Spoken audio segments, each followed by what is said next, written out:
Do. Yeah, we live too, y'all. Letting the people come in the building. Check one, check two, check three. Space Age African Astronomy Club. Show one, taking off. Y'all know what it is, man. Yeah. Get the people pile in a little bit. Taking it easy, slow move. Jump in the building, man. Sit back and get educated. Yeah, like your ancestors did. With the cosmos.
Oh, okay. That's it.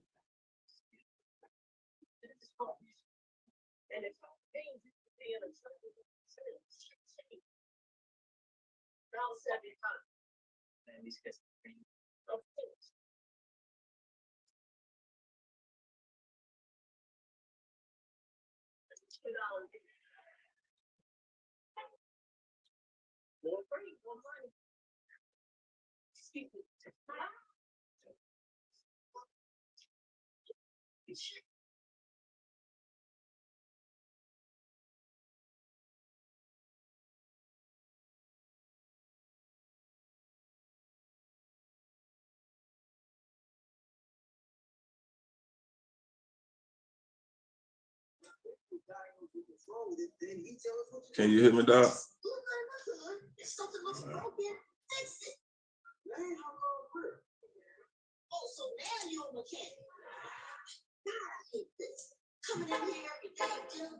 Nah, I ain't got no volume. You saying anything?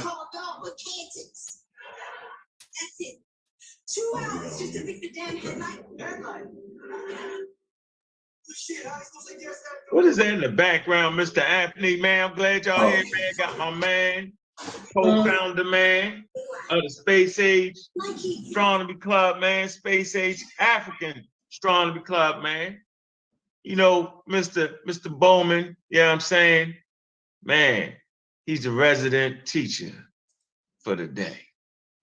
Armed and dangerous with a telescope. Yeah, this is what we doing. Glad everybody coming in the building, man. Hey, make sure y'all check out Pseudo Killas at the movie, man. You know what I'm saying? This is Pseudo Killer production, yo, right here, man. Yeah, we ain't doing the faker shit. We can't do it. The faker shit. We ain't doing no faker shit, man. I got Omar reading the building, man. I see you, New York, man. What's up with you, Rock City in the building, man? American Dream. I say A6 was good, man. I see Chef Chanel, man. B-Mo is in the goddamn building. Willie, what's up with you, man? What's good? Marcus Sharp is in the house, man. I see 0861. Yeah, yo.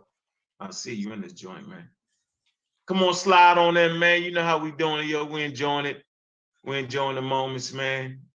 We like to do it a little different sometimes, man. All this religious talk is getting on my damn nerves. Right? All that gets on my nerves at a certain point, yo. Who this is, who that ain't, this person, that. Come on, man. We're going to stop that, man. We're not going to let the pseudos in the building. Yeah, that's what it is, man. I see you, P. What's up with you, man? What's good with you? What's good with you, yo? What's good? All right. Yeah, so yeah, we getting in there, man. Let the people come over at 20. Yo, we ain't gonna start to at least get 40, 50 in here, man. Do our thing. Hey, brother Anthony, man, what's good with you, man? Resident teacher in the building, man. How you doing there, Anthony? Yo, what's happening with you, Unc? You all right?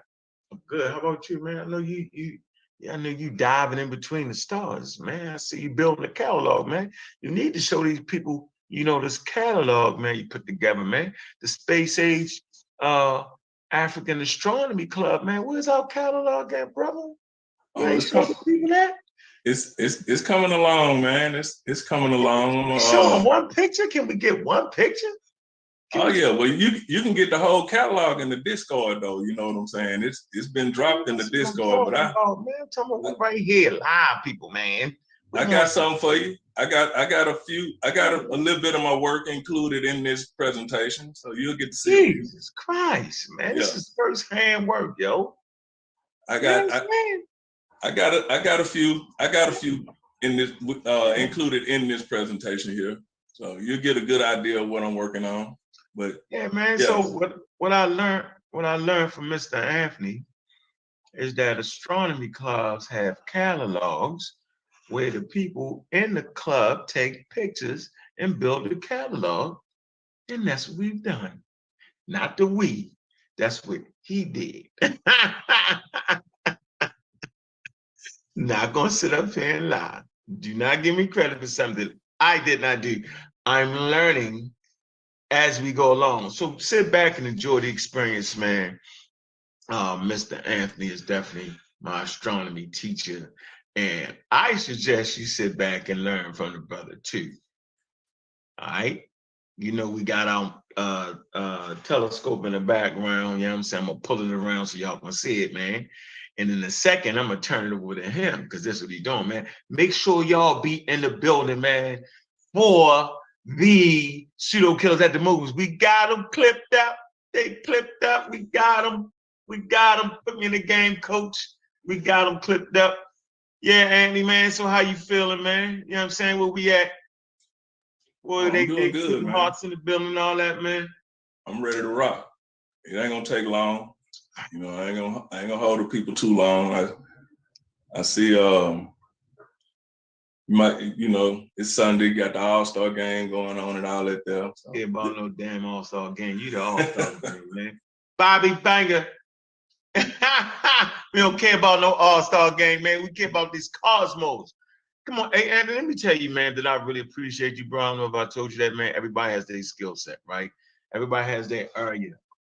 And they always play this game. We got all these bases covered, man. We're definitely armed and dangerous. The role you play is essential in what we're doing. We, just want to get people interested in astronomy, yo. That's deep, that's real.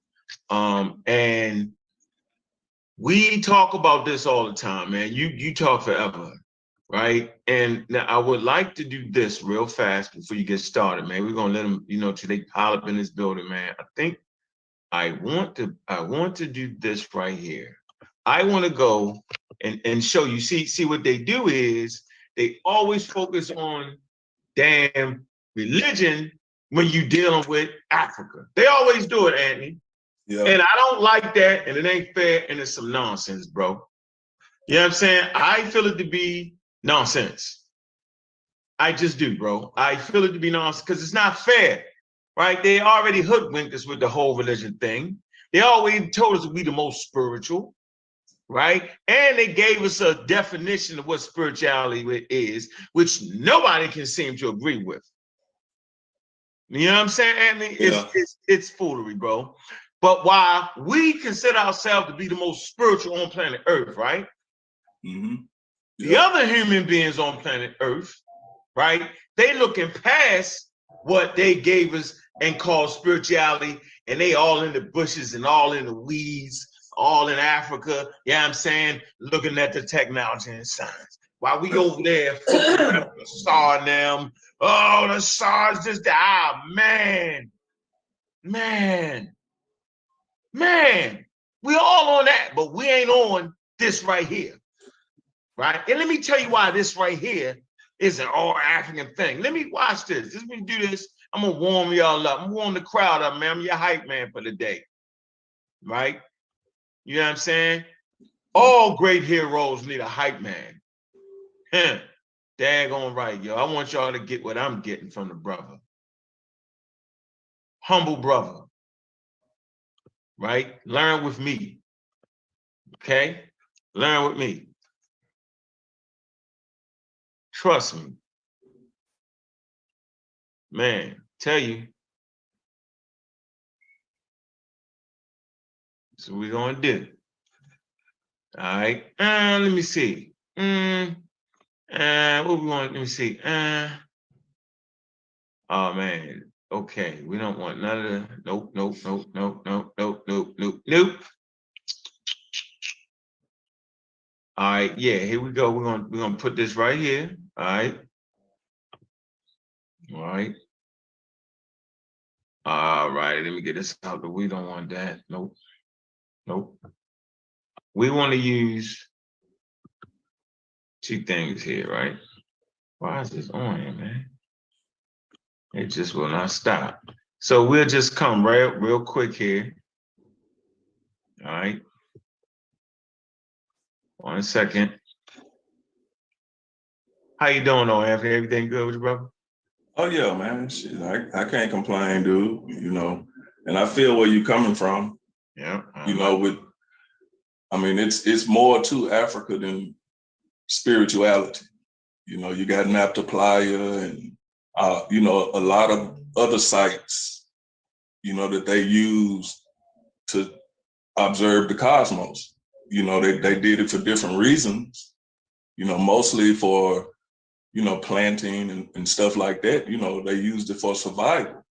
And these monuments are still standing, you know, so it's a lot more going on in Africa than what we're being portrayed, you know, what's being given to us.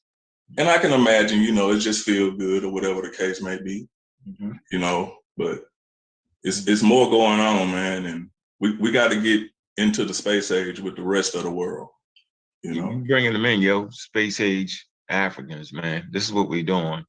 And yeah, so we start right here. Nobody really wants to talk about it. The history of science and technology in Africa. We do.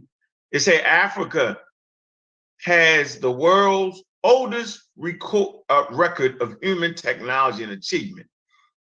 The oldest stone tools in the world have been found in the Eastern Desert, and later evidence of tool production by our hominid ancestors has been found across West, Central, East, and Southern Africa. All right. I want to come right here. Astronomy, huh? All right. It says there are 3 types of calendars that can be found in Africa: lunar, solar, and stellar. Right. It talks about most African calendars are a combination of the 3. All right. And you see, you got all these different calendars, different places in Africa, right? All right. Now right here is what we really gonna get, because this we want to go right to the Pentacle. Okay. Watch this, right? We ain't talking about Egypt. We talking about Africans in Egypt before it was called Egypt. Here we go. Say this again. We're talking about Africans in Egypt before it was called Egypt. All right. They say the stone circle located in Napta Playa Basin may be one of the world's oldest astronomical devices. What is an astronomical device? It's an interdisciplinary or multidisciplinary study of how people in the past, that is, how you say that? That's archaeoastronomy. Do I say that right? Yeah, that's archaeoastronomical. Okay. That word there is archaeoastronomy. Archaeoastronomical. Man, look. It's archaeoastronomical. Okay, archaeoastronomical. I said it right? Yeah. I appreciate you. Okay, devices. It's built by ancient Nubians. So you got ancient Nubians about 4,800 BCE, building devices in Egypt before it's called Egypt. Now try me on that, I dare you. About 4,800 BCE. This is before the Metanetsia and all that. You can't go to the TLA on this one. The devices may have approximately marked the summer solstice. There you go. Bam. Summer solstice, also called the what? What's that? Estival solstice, that's how you say that? Midsummer? Yeah, yeah, the estival solstice or just midsummer. All right, okay. Occurs when one of the Earth's poles has its maximum tilt towards the sun. It happens twice yearly, once in each hemisphere. And I know you're gonna get into all that because you know how to do that. Well, we already did that on, when we beat up the flat Earth stuff. So they can, yes. when I did the demonstration with the globe and my light, the demonstration, we talked about all that already. Yeah, sure did you? And here you go. Here's a picture of this, just for the record, just so we see it. And now we starting off, yo.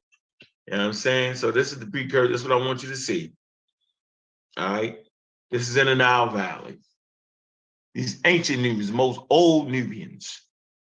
See, these old Nubians, they ranged all the way up into North Africa. Northeast Africa, North Africa, right? And they brought with them this science, right? And the cattle cult. And not to mention burial practices. And we'll talk about that. Yeah, because in this same area, they got buried one of the oldest stone structures they got in this area. It's a buried a big block, but it looks like it's a carving of a cattle. Okay, so now, man, we in the loop, yo. Now we got people warmed up, man. Talking about something different, man. We got 44,000 in the building. We 6 away, man. Y'all gotta like and subscribe. We only got 21 likes. Come on, man, like and subscribe. Okay, catch that up, man. All right, we got Indigenous Black man in the joint. He says Stone Crescent. I ain't tripping. Late Show 42. Make sure you subscribe to the Late Show, man. You know I'm a supporter of that from day one, yo. Remember them days in the car, boy. All right. Yeah. So yeah, we about to crank it up, man. We almost at our number, man. Y'all gotta like and subscribe, man. Support the Space Age Astronomy Club, man. Space Age Africans, man. We here in the building, man. You can get your merch too. We got all that. And yeah, we right where we want to be at, man. So yeah, I want to introduce you, man, to today's resident teacher on said subject, man. Man. Space Age African himself. Anthony. What you got for us, Anthony, man? I'm gonna go ahead and make sure, man, if somebody want to jump on with you, they could definitely jump on. And hold on, I gotta make this. Let me get this right here, man. Hey, well, you can mute them, put them out, whatever you want to do. Hold on. See full control of this, man. 1 second. Boom. All right, here you go. Co-hosting together, man. You got the power of the universe, man. All right. Yeah, so what's going on, man? What it do, man? Talk to us, man. Get in this, man. Peace to you, my brother. Peace to everybody in the chat. Appreciate you for tuning in. I just want to speak a little bit about stars and the role and what they play and how the role that they play in, the creation of elements and just everything we know. So let me pull this up and get it started.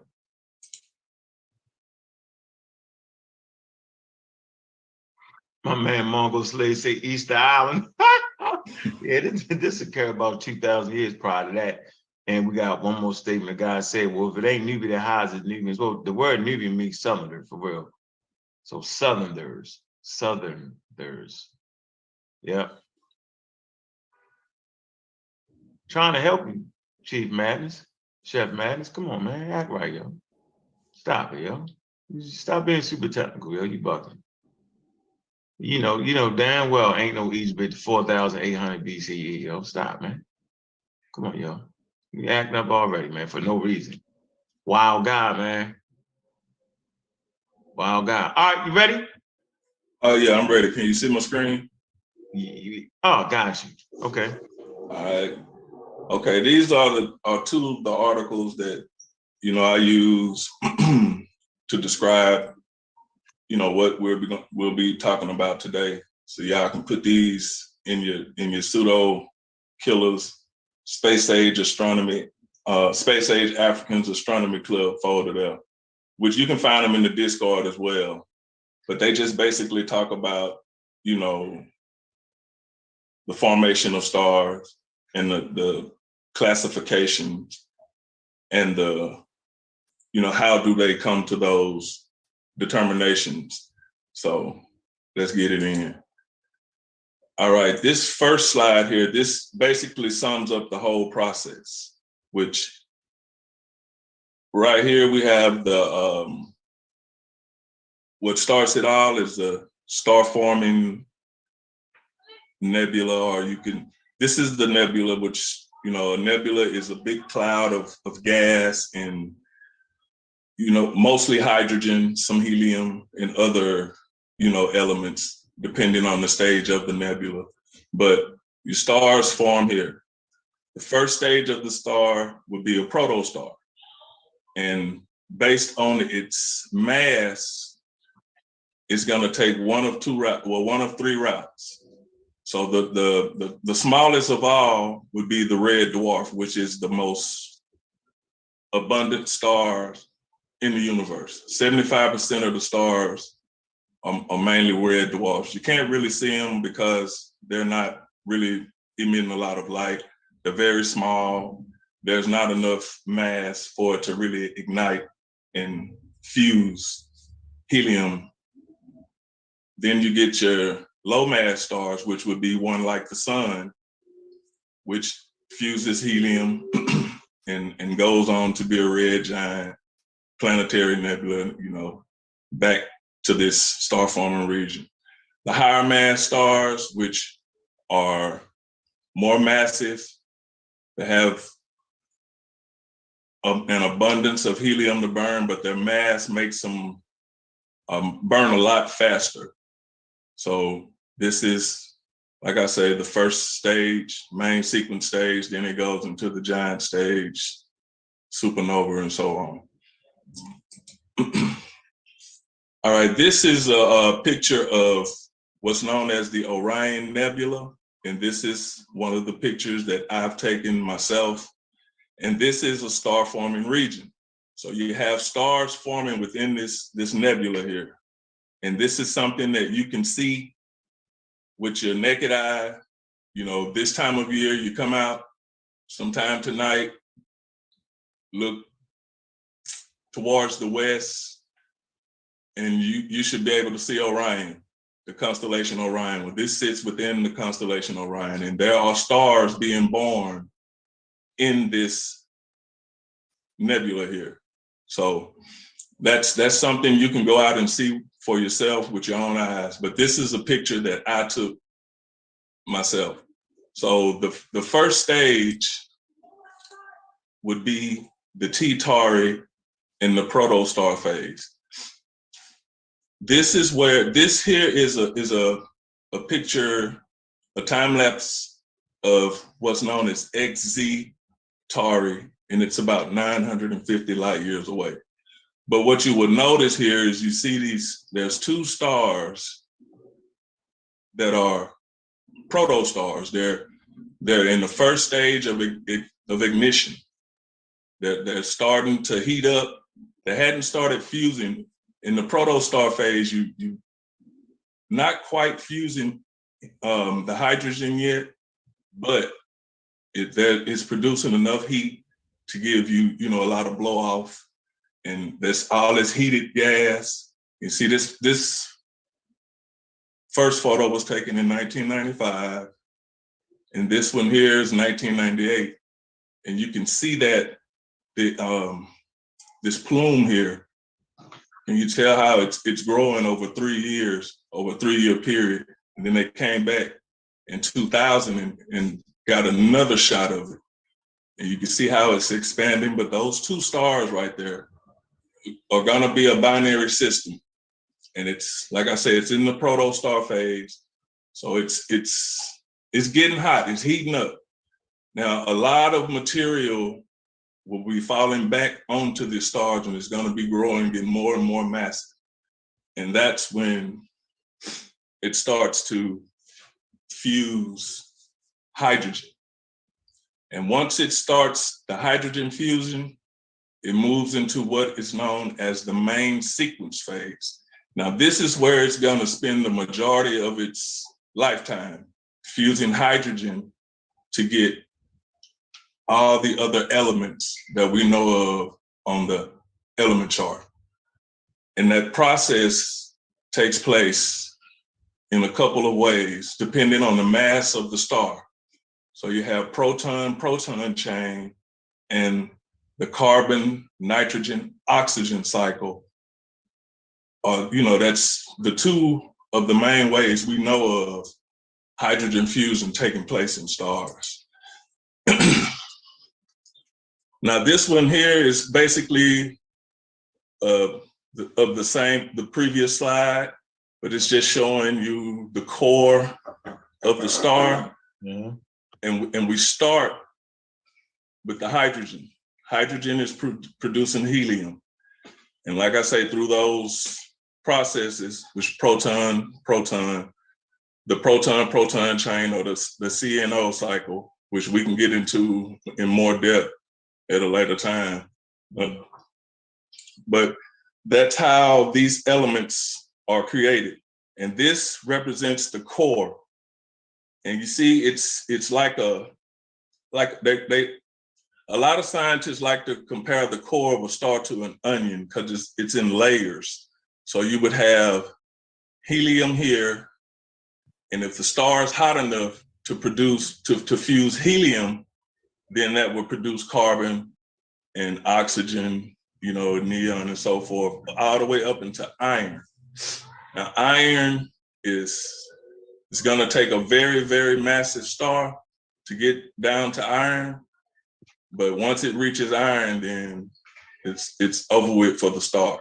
It can't fuse anything on a constant basis to produce enough pressure to counter the gravitational effects of the mass of the star.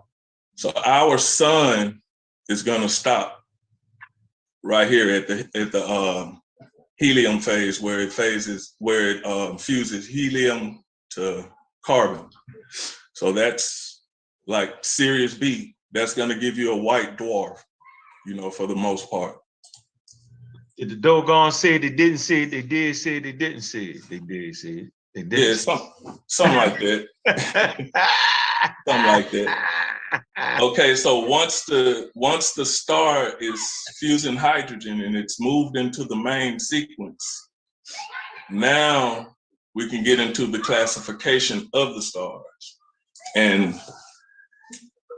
one of the main things that they need to classify stars would be the temperature. And this is a law, which we've spoken about, laws and, you know, the different aspects of, you know, scientific laws and theories and all that stuff. Well, this one is called Wing's law. And what it states is that the wavelengths of light emitted by a black body will depend on the temperature of the object. So here's an article you can look into that'll give you a good understanding about black body radiation and what they're speaking of. But basically what they're saying is matter generates heat, and that heat can be seen as light. So that's basically what it's saying. And the electromagnetic spectrum is what we use to determine the spectral class. I mean, these are the tools we use to determine the spectral classification and to observe the electromagnetic spectrum, which is the wavelength of light that's being emitted by the matter. So stars usually, most the stars you can look up in the night sky and see, they emit in the optical range of the electromagnetic spectrum. And you notice the colors. See, the bluer the light is, the more intense the wavelength is of the light, which means it's hotter or it's more dangerous, or however you want to put it, all the way down from blue down to red, which is the coolest. And this is Hubble. We're all pretty much familiar with Hubble. Hubble sees mostly in the optical range of the electromagnetic spectrum. And this is Webb, where Webb sees mainly in the infrared. So there are two different types of instruments looking at the same objects, but they're looking at it in different, wavelengths of light. Now, to get the surface temperature and the color, like I say, the color, you have to pay attention to the color, because the color of the star correlates to the temperature. So these are stars in the main sequence. These are all the colors that you'll get from stars in the main sequence, with red being the coolest, all the way up to blue being the hottest. And these are the labels of the different types of stars based off of their color and their temperature.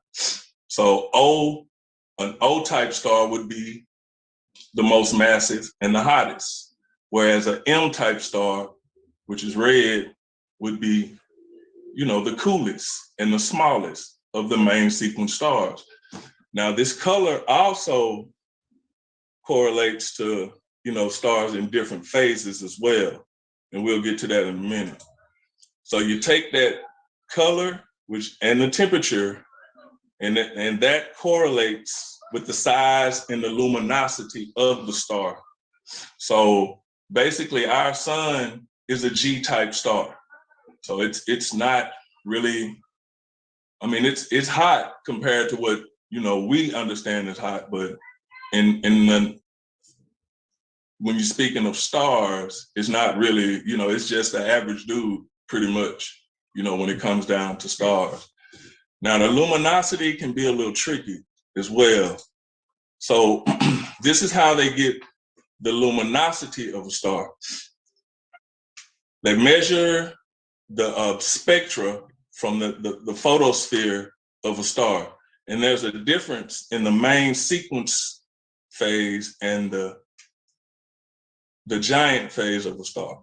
So when stars like Betelgeuse are the most massive stars the biggest stars we see would be mainly red stars, and they're in the supergiant phase or the giant phase. So they're basically about to die. And their photosphere is less dense, and that gives you a narrow. See those dark lines in the spectrum? See how narrow they are? That lets you know that there's a lot of energy able to escape the star, because the photosphere of the star is less dense. That means it's puffing up. It's burning off all of it. It's burned off all its hydrogen, and now it goes into a phase where it starts to swell up. And that's what all main sequence stars will do. Well, when they take the spectra of a main sequence star, they can see that the photosphere is more dense and there's less light being able to escape the photosphere. So that makes the spectral lines much darker and a little bit broader is mainly the term that they use. And here on the other side, you can see the luminosity classes and how they're categorized, and some examples of those types of stars, which you can actually go out and look at, with the telescope. So you take all that information and they consolidate it into a chart, which is called the Hertzsprung-Russell diagram. And this side over here represents the luminosity, and the bottom row down here represents the temperature. Now you'll notice that these in the middle, this is the main sequence. This is where a star spends 90% of its life cycle here on the main sequence. On the main sequence, it's fusing hydrogen into helium and other elements.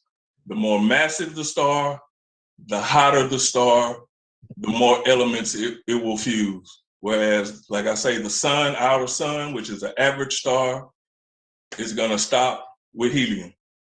It's gonna be and then once it stops burning helium, it's gonna move into the giant phase, which is the asip. Well, I'll get to that in the next slide. But it'll move to the giant phase, blow off its outer shell, and then fall down into the white dwarf area here. So you see white dwarfs, they're small, they're hot, but they're not that luminous because there's no fusion going on. So all you're really getting is heat. You're getting the light from the heat, but not the light from any kind of fusion. And once they swell up and get into the giant phases, like you see, like Betelgeuse, that's a very popular one right there. A lot of people talk about, but he's in the supergiant phase. So he's not really sure what's gonna happen next, but the thoughts are that it will become a black hole sooner or later. So that's the Hertzsprung-Russell diagram. This is how we classify most all stars. And like I said, the main sequence is when it's burning or fusing hydrogen. All stars in the main sequence are fusing hydrogen. Now, once all the hydrogen is gone, it goes into it enters what is called helium flash. So it gets, over a period of time, it gets hot enough to fuse heavier helium nuclei, and this is the process that is called the triple alpha process. So you take two heliums, combine them together, you get beryllium, you get, I think this is a photon, and a photon is released. So that process is called, when the star goes into burning hydrogen, was done burning this hydrogen, and there's a shell of hydrogen burning, it becomes a red giant. So it's gonna swell up. And once that core starts to fuse helium, which goes into helium flash, now it's gonna come back down this branch and it's gonna turn, back yellow again. Now you got helium burning in the core. So this is called the horizontal branch. And that lasts about 100 million years. And once that's done, it's gonna swell up again and go into the asymptotic giant branch. And once, it finishes burning off its, well, once it finishes burning off, that's how it becomes a white dwarf. That shell is gonna blow off and it will become a white dwarf. And back to this, the starting diagram, you see, this is how our sun, this is the life cycle of our sun. It's gonna start off in the main sequence. It's a low mass star considering. Then it's gonna move into the red giant phase and become a planetary nebula. And once that nebula blows off, you have your white dwarf and you start the process all over again. So we learn this information by studying, of course, the sun, but mostly, a lot of the information comes from studying star clusters. And you have two types of star clusters. You have the open cluster, which is, you can see it doesn't have much shape. it's closer to us, our location, because a lot of star clusters tend to be, open clusters tend to be in the arms of the Milky Way.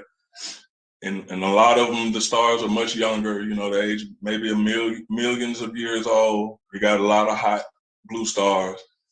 And like I say, you find them in the arms or in the disk of the Milky Way. And then you have the globular clusters. And the globular clusters are more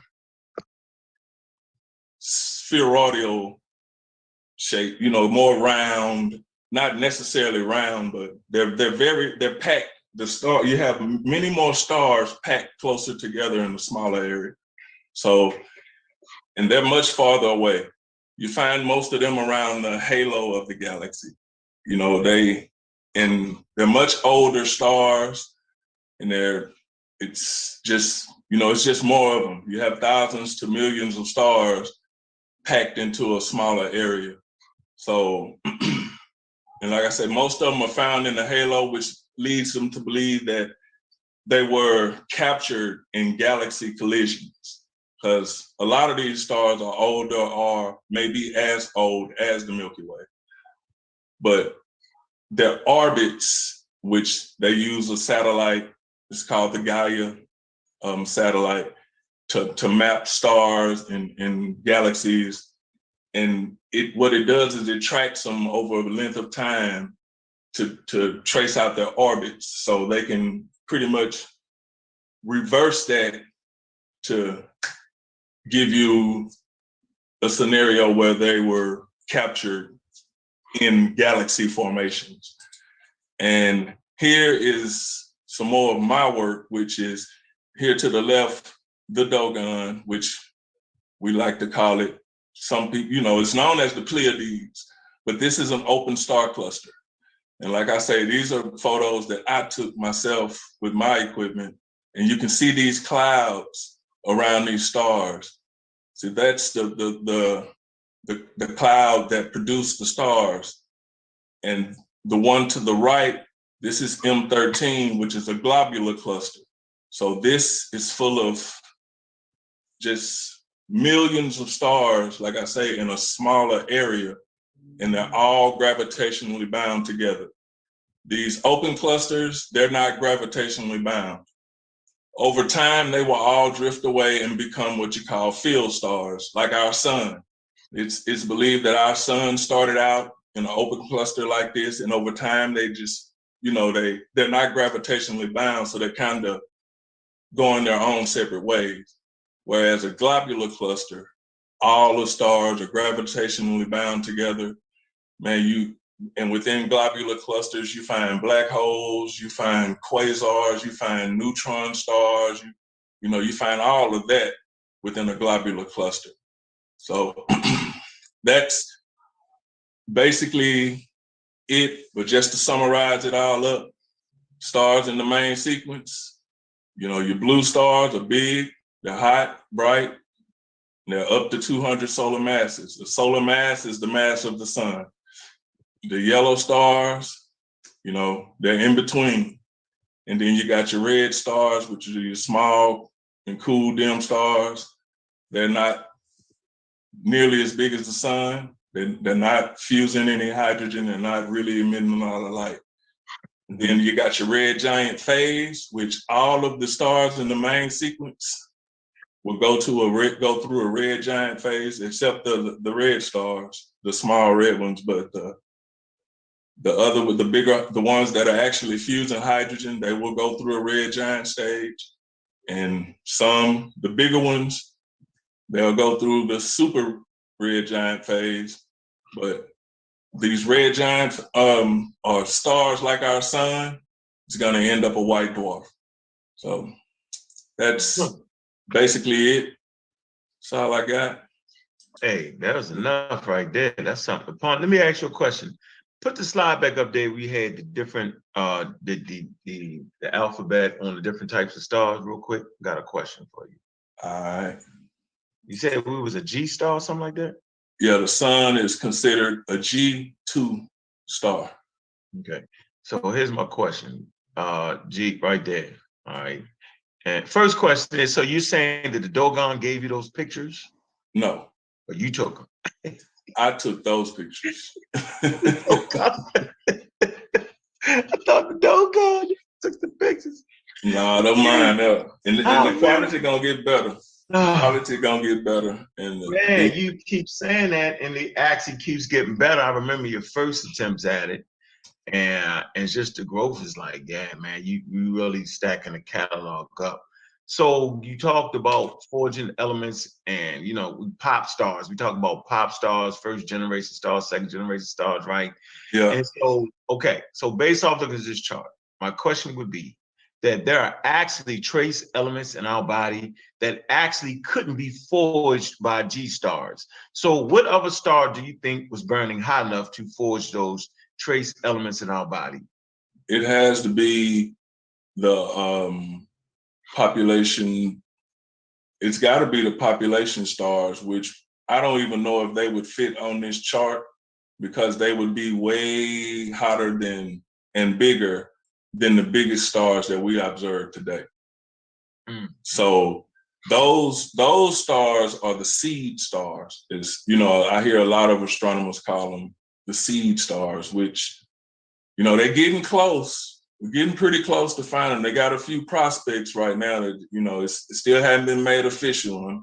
I'm keeping up with it, but it still hasn't been made official. You got a few groups that have submitted some papers to the Astrophysical Journal, still waiting for review. But they got a few prospects of, with James Webb, but they're going to be much bigger and much hotter than anything that we've observed so far. So you think that's the one that forged those trace elements? Yeah, because the reason why they feel like that, that's the case is because the abundance of hydrogen. And hydrogen actually is the hardest nuclei to fuse.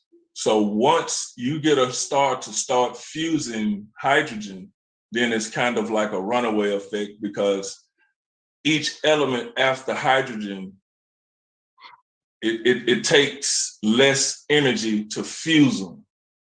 And like I said, at a later date, I can get into the proton chain and the CNO cycle, which is how the elements are forged. Like, okay, you take two hydrogen nuclei, and like I said, nuclei they don't want to be together. They don't want to do it. So you to fuse those, it takes a lot of pressure.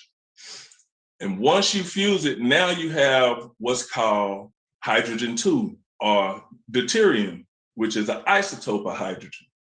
So once you get those two to fuse, now you have another hydrogen nuclei come along and it fuses.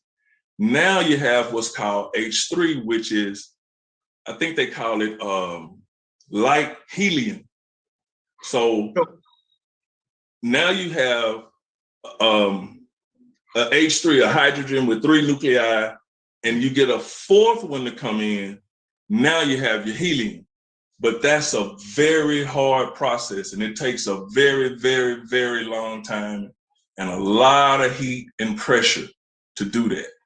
And see, our sun, like I say, it's pretty much going to stop at that process because it won't be able to really fuse the helium nuclei into carbon. You'll get some of it happening, but once it reaches that carbon, then it's going to stop. And that's what a white dwarf is. It's mainly a ball of helium and carbon and maybe some oxygen, but a lot of carbon. Okay. More massive stars will be able to take those carbon molecules, and that's where the CNO cycle comes in. The more massive stars fuse, continue the fusion, and then you get your oxygen, you get your calcium, you get your neon, your manganese, all the other elements that it takes to make us. So that's why I feel like it's the population 3 stars or the seed stars, because they were big enough and massive enough to fuse that hydrogen into other elements.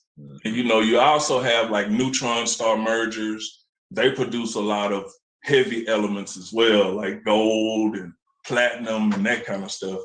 So, but yeah, we can get into all of that, man. So, okay, so basically you got those first stars produce hydrogen, helium, and a little bit of lithium. Am I correct? Yeah, it was hydrogen, helium, and a little bit of lithium. Yeah, you had a trace so amount what they of call lithium. them, royal? What is it called, yo? Light elements, and then you get to the heavy elements, right? Am I getting this right? Well, hydrogen. Everything heavier than hydrogen is considered a metal. You know what I'm saying? Hydrogen is the only one that's not considered a metal, but everything else after hydrogen, and it's not necessarily like a piece of iron or something. It's just considered a metal because it has other trace elements in it.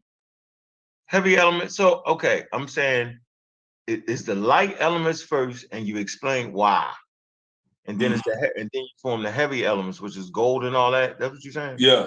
Okay, I just want to make sure, and I like to add that when we talking about life, right? And they say, well, how does life come from something dead? They'll say that, but they're not recognizing, based off of the process of what you talked about, you're basically saying that life is chemical. Most people don't realize that. And how do we know? Right? Because it's forged out of the elements, and it's called the chemical element chart. I just wanted to add that in there because you got a lot of bona fide, dedicated pseudos that have messed that up. Right? They just mess it up. Oh my goodness, man. But it's understandable. I get it. I dropped a link to if anybody want to come on and ask questions. I see it was a couple of questions in the chart, man. I feel like this is definitely one of the best presentations we had so far. I love your slide work, bro. And I'm trying to, like we take suggestions from each other, man. And Brenda was like, yo, please don't commit death by a PowerPoint. We see a lot of that going on. And what we mean is you got to do what Anthony did. He gave us slides. And this is what Dr. Mayat made sure I was doing before I jumped in front of any daggone class she had. Right? Like, bro, you need to know the information. Put the slide up. You might have some bullet points, right? And talk about the information like you did, bro. Like you gave us a visualization and you explain that thing. That's how you do it. That's that's a space age African presentation. That's a pseudo killer special right there. This is how they do it in the university. The professor gets up there, man. They have some bullet points, have some visuals, and they get down what they get down. You have to know the material. Simple as that, right? And so early on, when we used to do these debates, man, we had death by PowerPoint, all the words reading 100 miles an hour. We had to do all that. Crazy. So yeah, man, that's some clarity right there. People can go back, right?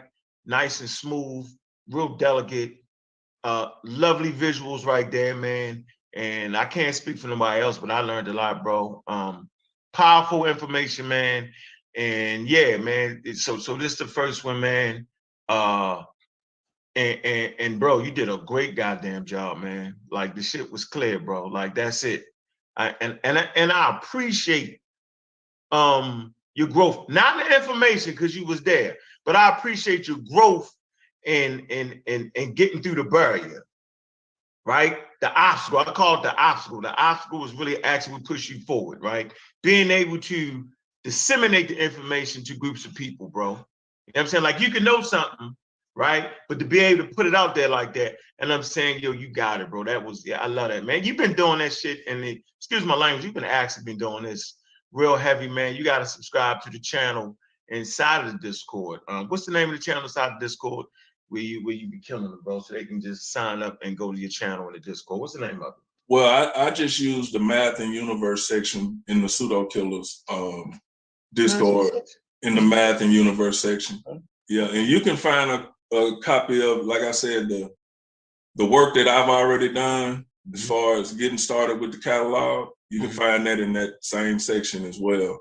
So you can go on there and you can actually join it where you can be notified whenever I add, new pictures and stuff to it, so and everybody welcome to join.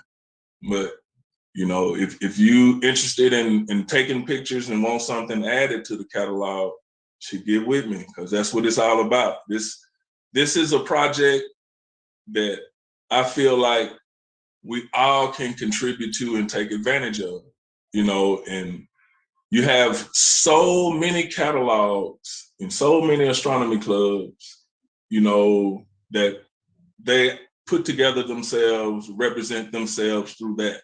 And I feel like that's an avenue that we can take advantage of, because, I mean, it's there. You know, it's an opportunity for us to be great in as a community, you know, in my opinion. And I just feel like it's just so much to learn, and there's so many more discoveries to be made, man. You know, we can actually make an impact of refreshing, yo, no religious conversation, refreshing, mastery. And that's what we call in a high level conversation right there. And we need this. And I just appreciate the whole family, whole Pseudo Killas family, man. I appreciate being a space age African. And I appreciate being co-founder with you of the Space Age Astronomy Club, Space Age African Astronomy Club, bro. Yeah. Oh man, I appreciate your support too, brother. And y'all make sure y'all get that out you well. As a matter of fact, if you look on that avatar right there, me, and standing in front of that telescope, look at that logo on that shirt right there. You got that? Oh man, you got. See, that's some Abjewell right there. Is that the Sarah joint? That's the Sarah. Man, so you know, when we was thinking up this idea, and you was like, "Yo, a catalog," I was like, "What? What you say? What?" You say, "No, yo, astronomy clubs, they have catalogs." I said, "Okay, explain more." You know where they take their own pictures and build their own catalogs. I was like, wow. I said, yeah, that'll be the first time ever in the history of the conscious community. See, I like being at the forefront of bringing things to the community, bro. And when I run across individuals that are willing to be dedicated to that, right? Like, I can't be the one to do every damn thing. It's stupid at that point. But if you can be motivated more than me to do that, then I can run through a wall with you, yo. And you force me to run through the wall with you, bro, because you own it, right? I appreciate your dedication to your craft. Yeah, I seen a level of the pictures go, yo, I gotta go get this, I gotta get that. Well, you spend a lot of money. And see, if you just trying to fake it out, you ain't gonna spend no bread, but you spent a lot of money to get here, bro. I seen it. I'm still spending on your hand. I'm still spinning, dog. I'm still spinning, but this is my passion. You ain't gonna stop. How many telescopes you got? Yo, I seen it, I was like, yo, stop it. Yo, you really like, so what? Okay, let me say this to everybody. Listen, man, this is a serious hobby right here. Okay. And it's more than just a hobby. It's like the things that you're doing, man, you can start turning some of those things in. What people don't know about astronomy, man, they got the amateurs, right? And you be thinking, well, amateur is nah, not in astronomy, bro. No, it's like to be an amateur, you gotta spend that kind of money. You gotta start developing that catalog to be considered that. Am I tripping or not? It ain't just, oh, nah. You got to be producing some kind of work, and once it's really in the level that a person is at, is like he was just saying, is it can be measured by the money they're spending. Because, like I say, the telescopes that I'm using now are for visual. Those are, you know, mainly visual telescopes. They're not really that good for photographing, but I'm working with them and I'm learning with them. Now I'm getting ready to upgrade to visual telescopes. And you think I done spend some money now, dog, but like I say, this is my passion. So I'm not gonna take a loss in this, because as long as I can go out and look in the skies and take a snapshot, I'm getting my money's worth out of it. So that's the way I approach it. You know, that's how I like I say, this is my passion. Now, where I'm at now is turning my passion into, you know, something sustainable and get a profit out of it. You know, we got the club. We're gonna start having people come. We're gonna start doing that. We all meet with our telescopes. Come on, man. I don't play. Yeah. I don't play. I don't play. Like, this is something unique to our community, bro, and we deserve to have this. You know, we deserve to be out there and look at these damn stars, man. We want to talk about ancient history, right? At the origin of the ancient history of the biological organism. Make sure I hit the link, man, and come on in. The origin of the biological organism that would later on be Homo sapiens sapiens is in the damn stars. Y'all talk that we stardust, but show me, right? You just gave that. You just did that. I appreciate that. Yeah, that's hot right there, yo. That's fresh off the presses, man. Yeah, make sure y'all hit the daggone thing, man. I'm gonna start going to some observatories, man, taking video footage, man. Yeah, we here now. We've arrived, man. Well, it's them observatories, man. You can get a lot out of them, and it's like I said, it's some amazing things happening in the universe, dude, that we can take advantage of as a community. I mean, NASA has all kind of programs, man, where they need people to just comb through data.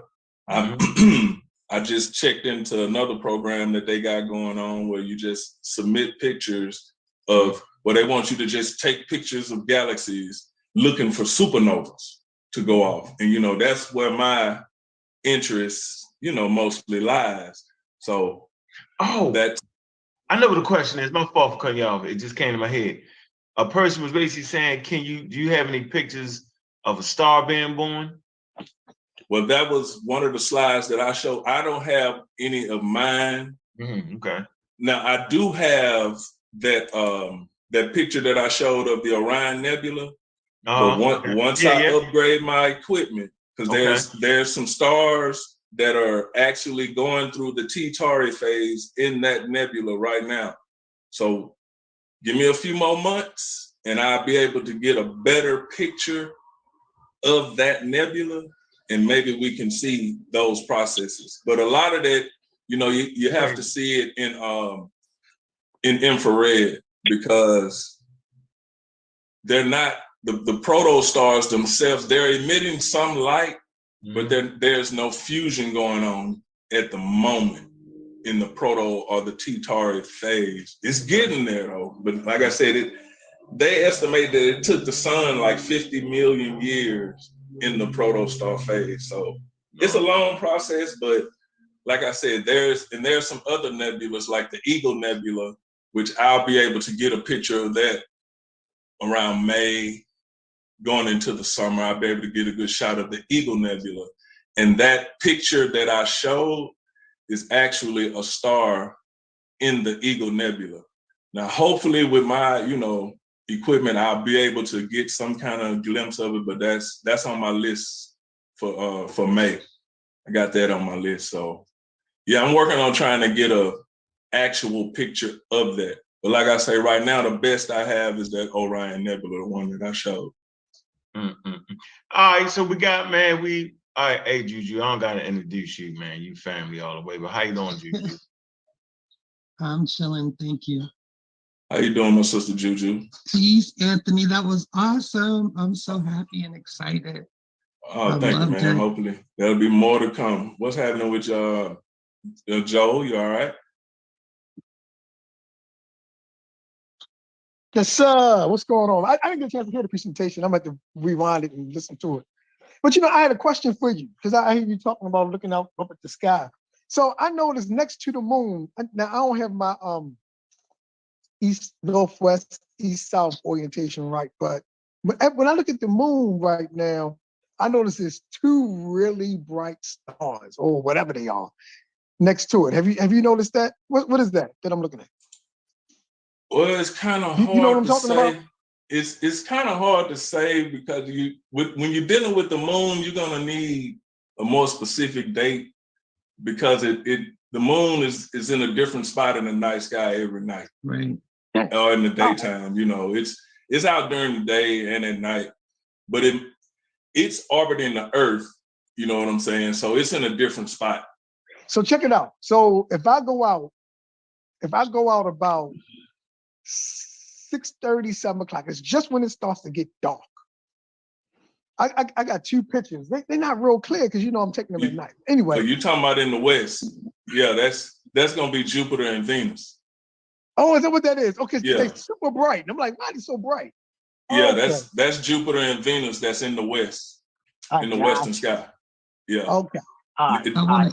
Right around dusk dark, because it's Venus is within the Earth's orbit, so it's closer to the sun. So that's one of them planets you will only see at sunrise or sunset, depending on where it's in its orbit around the sun. But you won't be able to see Venus you won't be able to track it across the sky at night. You'll only be able to see Venus and Mercury at dusk or at dawn. So you see something bright, shining really, really bright in the evening time, 9 times out of 10 is gonna be Venus. And if it's in the morning time, in the east, it'll be Venus. So yeah, but you would probably look, because I know Jupiter and Venus are coming close to each other in their orbits around the sun. They're not really close to each other, but based on their positions in their orbits and where we are from Earth, they look like they're in the same part of the sky. So yeah, that's what you were looking at. So I just haven't noticed it, so it just stuck out to me. All right. Joel, another thing also, this is for like novice like me and you, not like Anthony, but you can grab you an app from like Google app, like a Stargazer is one, and it works with your phone. You can position your phone to the sky and it'll give you direction, but it'll also tell you the constellations that are like above you. I tried Sky Map, but it was like throwing me off. I kept trying to calibrate you gotta make that thing. sure it was rough. You gotta make sure you calibrate your phone. It takes a little practice, but there are others. So if Star Map didn't work for you, try a few more. But you got Stellarium. Stellarium is really good. That's the one I use a lot. I use Stellarium mostly. And see, I'm near the ocean, so I can smell northeast or south or west. You know what I'm saying? But I know for some people it's hard. But that definitely helps. It's a guide until you're familiar. Is there a way I can share? Is there a way I can share a photo off my phone? Yeah. You can push share content. See the green button at the bottom? But make sure that your phone is on the screen you want to be shared and not on nothing crazy. Wow. Don't have no wild jungle parties on there, dog. I'm just saying. Oh man, we talk about you for years. Y'all wilding out, man. Y'all wilding out. Hold on, wait a minute. Can I say something? Can y'all Brother Anthony? Hey, Stu. Oh yeah. Hey, Brother Stu P. Yeah, Anthony, nice. I'm going to call you a bad word in the Black community. A geek, a nerd, but you're cool, and we need to make the word cool. There's nothing wrong with being a read-back geek. Nope. Somebody who's going out there looking at science in action. Because astronomy, people go to school and you join the astronomy club, and it is cool to look up at the stars. And we need to make that cool. And I'm glad Brother On give you the time to show how cool it is. Because our ancestors were always looking at the stars. Facts. We never look down at night. And Brother Anthony, big up on the presentation. Big up on being a geek and being a nerd. Nothing wrong with that. Appreciate it, man. All right, we see. Yeah. Appreciate it, man. Yeah, that's gonna be Jupiter. That's Jupiter up there at the top, and Venus down at the bottom. Okay. And that's just that little white streak was a plane going by. So don't. Yeah, that's an airplane now. Yeah. But I see it when I take pictures. I get them streaks in my pictures too, so I know exactly what that is. Yeah, so that's the best I could get. But how come I never noticed it?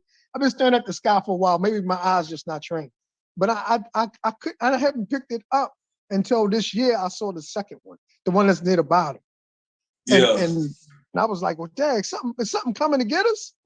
No, Oh, you the tripping. more you start observing the stars in the sky, the better orientation you will develop or build. And I Yeah. mean, because I used to be able to pick out like the Big Dipper, the Little Dipper, all kind of stuff when I was younger, because that's what we did in Girl Scouts. You know, we would go camping, and that's type of stuff they would teach you how to navigate by looking at the stars and your positioning. So things are important also, you know, for like, you know, survival. Get caught up in the, I mean, we have technology now, but I'm just saying, you know, those are good tools to have, good things to teach your children. Well, you You know, get them know, better sister, connected to nature. our ancestors used the night sky for a Of lot of course. different reasons. You know what I'm Yes, saying? And to they escape the didn't. freedom, to navigate. Yeah. Yeah. And I think those are the aspects that we need to, you know, celebrate. You know I what I'm agree. saying? But they were using nature to survive. You know what I'm saying? And Exactly. no, they didn't have telescopes. No. No, they didn't know that stars fused hydrogen. You know, but to them that didn't matter. You know, what mattered was when to plant. You know what I'm saying, and how to get to where it was I needed to go. You know, it's just that simple. You know, it doesn't have to be, I don't know what's the word, glorified or whatever. I mean, it's just what humans did. And, you know, they did that all around the world in different stages and different civilizations. You know what I'm saying? But the night sky has not changed, you know, in so many thousands of years. You know, it changes, but in a lifetime, you will never see it change. You know, that's because it's beautiful. The objects are so far away. So they did the same thing that I'm doing. It's just that I have a little bit better technology and understanding of what's really happening, because I don't have to use the night sky to get anywhere or know when to plant or whatever. They've already done that work. You know what I'm saying? So I feel like I need to build on their work and take it to the next level. So that's my mindset, you know, my mind frame. I'm gonna give them big ups for what they did, because they did it and it was for survival, but we have to move forward with it, you know. Absolutely. I agree 100%. I need them green comment photos. Where them at? I ain't seen them yet. I put them in the Discord.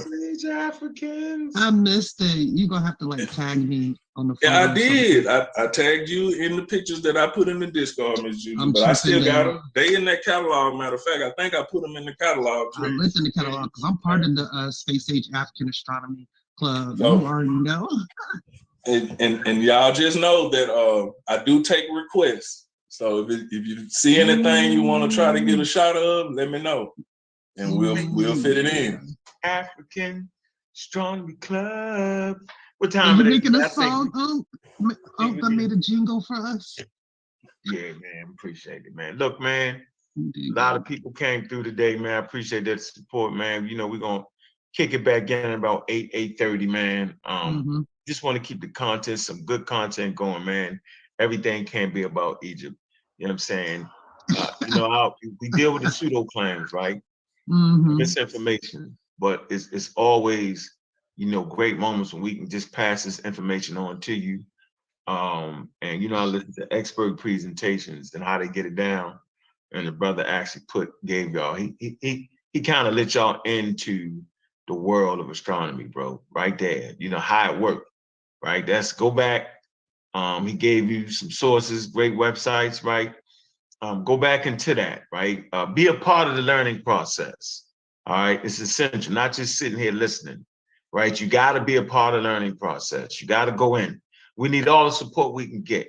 You know, we don't need people amening us. We need people helping us out with the research. We need people helping out with the support. Be a part of this movement, man. This movement is real, man. We killing pseudoscience, man. Right? We're not sitting around listening to the dedicated pseudos no more. We got our eyes on the prize, man. Is understanding what the experts are telling us, and hopefully we are motivating people to become experts. Don't talk me to death, right? Don't act like you playing NFL football. You ought to score a touchdown, money more than quarterbacking. I can do, no. You got to be in the game. Got to be in the game, right? Get in the damn game. Don't be like the Nation of Islam. We want our own scientists. Shut up. Took millions of dollars. You could have been had your small little lab with some real virologists, right? No, they tricking us. We tired of being tricked around here. We tired of being in cults. We tired of talking about religion all the time. Not knocking your religion, but there's other things to talk about. And Brother Anthony brought that today, man. Yes, he With did. that, man, we out, man. Peace. Yeah, we out. Anthony, you know what it is, man. I see you tonight, man. We got a whole chat, full of healthy Africans, man. African Americans, Black Americans, people from around the globe, man. They in here, man. Kent Logan will be doing the presentation next week. Probably do a half an hour one, absolutely. Kent get talking about religion, he gonna kill somebody.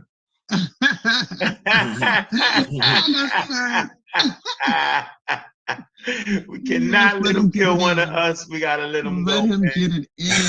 Yeah, we get.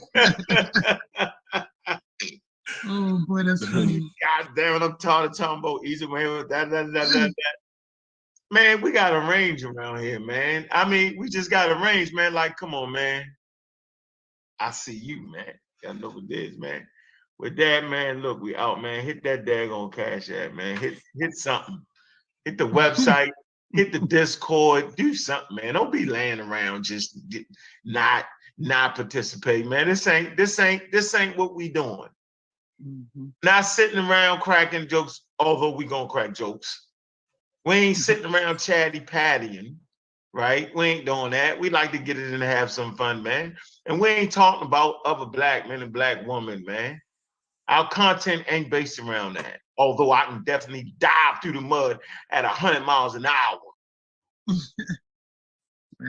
Right? But I'm saying, I just feel like, right? I really feel like that our level that we bring is on par, right? Just the things that Brother Anthony and Sister Juju, you know what I'm saying? Just the way the group can bring you that clarity. They can send you in the right directions to get that. I think it's bar none, man. We're not sitting around here acting like we experts. We ain't sitting around here making up nothing and acting like we can do this and do that. We ain't doing that, man. Y'all know what the pattern is. Y'all know what the flow is, right? Man, I support the experts and the consensus. I support scientific literacy. I support Black Americans. Pick whatever goddamn religion you want. But most of all, I support you learning how to separate that. With that, man, see y'all tonight about 8:30, man. We got them clipped up, man. You know what we talking about, We loaded. We got that clip loaded. You know what we talking about, man? We don't talk about that human sacrifice, man, using science. Using archaeology. You're not getting past that archaeology, man. Not getting past it. Not getting past some dead bodies. I was listening to a lecture. The archaeologists say, hell, when I was at the dig, I looked over in there, I was like, man, that's a human sacrifice. 30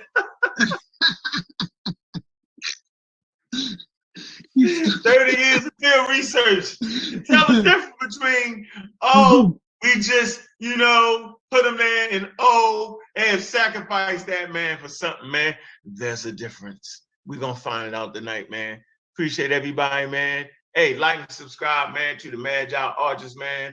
I'm a Raw Squad official, man. Y'all know what it is, man. Shout out to Dr. Oyamayat.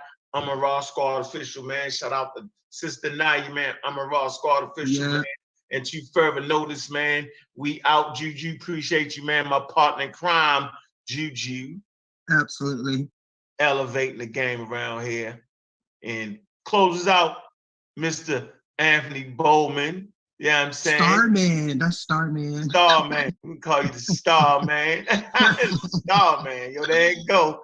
Woo-wee. Well, I just want to say thank you to everybody that, you know, tuned in, everybody that's interested. Like I said, this my thing. This what I love to do. Oh, and let me say a lot of them slides are like, well, I told you my pictures, but a lot of them are screenshots that I get from Professor Dave, a cat I like to listen to named David. I can't think his last name. I'll get that for you. And you know, from we're PBS. putting the bottom. We're putting the Yeah. thing. Okay, yeah. So I want to make sure I make that known. But the photographs are mine. Those are ones that I actually take. But like I said, I want to thank everybody for tuning in. I want to thank you, Brother Arm, for the opportunity, you know, just to discuss what I love to discuss. And like I say all the time, you know, just I much rather deal with questions that can't be answered than answers that can't be questioned.